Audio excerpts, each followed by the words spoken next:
Cat21 and everyone, my name is Anaya and welcome back to my channel. Okay guys, so today I have a special video for you guys. I know this could be really helpful for like any and everyone that's in college that wants to get that 4.0, and I can definitely help you guys with this video because last semester homegirl got a 4.0, so I'm experienced in this area. So let's go ahead and get right into the video. So the first thing that you want to do to be able to get a 4.0 in college is one, sit in the front of the class.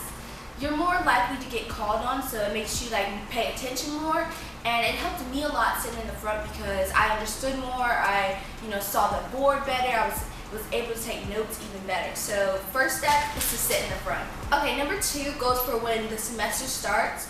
You want to introduce yourself to your professor. You want your professor to know your name, and you want to develop some type of relationship with your professor. And I'm not saying to, kiss up to your professor or, all that stuff, be a teacher's pet. I'm not saying to do that, but it's still nice to introduce yourself to your professor when you first get to class in the beginning of the semester. Just, formal introduction. Hi, my name is such and such. I look forward to being in your class. And if it's an online class, then you definitely email your teacher. Okay, number 3 is kind of like a no-brainer, but it's basically to engage, be attentive, and ask a lot of questions. Even if you understand stuff, it's good to ask questions because it's like your professor sees you trying to do good. And when I say you want a relationship with your professor, basically in the end when they're grading your stuff, they'll keep you in mind, how hard that you tried in the class. And sometimes some professors are more lenient, and if they know you better and they see that you're trying to get a good grade, they can help you out a little bit more and maybe even give you extra credit. With that being said, number 4 is to go to their office hours. Every professor should have an office hour, and just go with, write down a few questions that you may have from class that you didn't get to get answered in class, or even if you do understand something, again, like you still gotta, ask your professor anyway. So go to their office hours, get your face made known, and get any unanswered questions answered. Okay, number 5 is to do your work ahead of time. As soon as you're assigned something, do it right then and there, like right away, because like you don't want to procrastinate in college, because procrastination can lead you to end up not doing the assignment either as well as you could have, or not doing it at all. So as soon as you're assigned something, like write it down in a planner and plan out when you're going to do it and stick to when you're going to do it. Number 6, study your work outside of class. So basically, even if you don't have homework assigned to you that night from that professor, still take your notes from that day and go over everything that you did that day.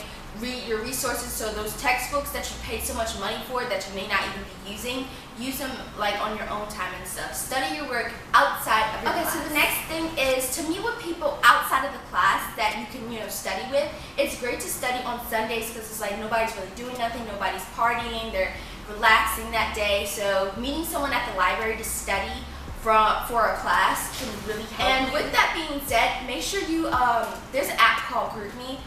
Some people do Imessages and stuff, but there's an app called GroupMe. If there's a GroupMe for your class, you want to make sure that you're in it because they can, give you like answers to things, or like, they can help you out if you don't understand something. Somebody in there, is pretty well at the subject, so make sure you just get in GroupMes because that is one way to finesse your way to an A. Okay, so this one is pretty tough for college students to do because what is sleep? But you need to get the proper amount of sleep, so try not to stay out late on days that you have to wake up early, especially if you have at 8 a.m. You want to make sure that you get the proper amount of sleep. With that being said, also, you want to make sure that you attend classes because you may miss something very important, like, oh, we have a test next class, or, oh, I'm giving out extra credit today. You want to make sure that you have a valid excuse to miss a class. And the very last thing that I really want to tell you guys, which personally is for me, like it helped me a lot, was having a relationship with God, because it's like, He's helped me a lot. I can't say that I got that 4.0 on my own, and I promise you God's got your back. He's going to look out for you, so yeah. So I hope you guys enjoyed this video. If you did, give it a thumbs up, and if you want to see more like this, let me know. Comment down below more videos that you like to see, and I hope to see you guys later. Bye!